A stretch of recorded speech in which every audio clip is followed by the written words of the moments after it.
19.00 di sebuah kontrakan di Jalan Ahmad Wongso, RT 19, Kelurahan Sidorejo. Jadi kronologis ya, kejadian ini awalnya korban dan tersangka ini memiliki hubungan, yaitu berpacaran. Hingga pada tahun 2021 menikah secara siri. Ya, korban hamil dulu. Korban hamil, setelah itu menikah secara siri di Sampit. Selanjutnya korban mengalami keguguran. Saat berada di Sampit, tersangka menyuruh korban untuk menjual dirinya melalui aplikasi micet. Sekitar bulan Mei 2022, tersangka mengajak korban untuk pindah ke Pangkalan Bun.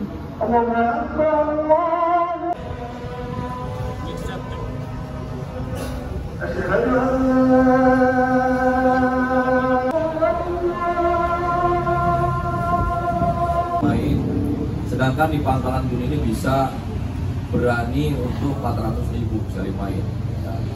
Sesampainya di Pangkalan Bun, tersangka langsung menyuruh korban mencari pelanggan tamu dengan aplikasi micet.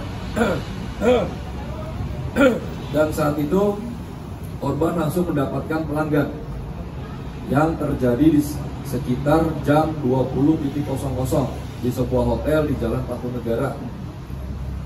Setiap hari tersangka menyuruh korban untuk menjual dirinya dengan alasan kebutuhan sehari-hari, untuk membeli makan, untuk bermain slot, dan juga diduga tersangka membeli sabu. Bila korban menolak, maka tersangka akan marah dan melakukan kekerasan terhadap korban. Awalnya tersangka dan korban mengontrak di Barakat Jalan Ahmad Wongso, dan di kontrakan tersebut korban dipaksa oleh tersangka untuk melayani laki-laki. Dan pada saat korban melayani laki-laki, tersangka juga ada di dalam. Jadi ada di kontrakan itu, tersangka ada di dalam, jadi di belakang ya.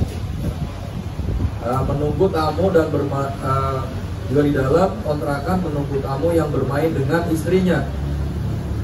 Setelah korban selesai melayani laki-laki lain, selanjutnya tamu memberikan uang kepada korban, tetapi uang tersebut diminta oleh tersangka.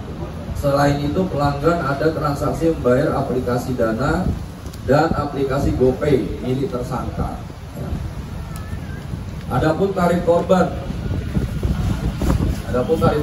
yaitu dari 350.000 sampai dengan 400.000 rupiah. Korban juga sering mendapatkan perlakuan kasar karena tidak tahan.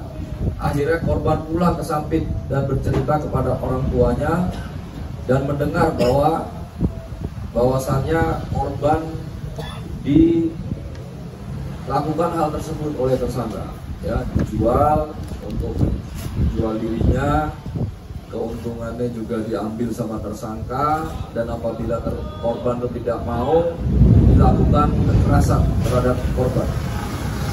Barang bukti yang berhasil kita sita yaitu 1 unit handphone merek Samsung. Ini milik korban ya, milik korban dan tersangka. 1 handphone merek iPhone, ini milik tersangka dan korban ya. Terkait dengan pasal persangkakan, kami mempersangkakan yaitu pasal 12 Undang-Undang RI nomor 12 tahun 2022 tentang tindak pidana kekerasan seksual, atau pasal 44 ayat 1 Undang-Undang 23 tahun 2004 tentang penghapusan kekerasan dalam rumah tangga, atau pasal 80 ayat 1 Undang-Undang nomor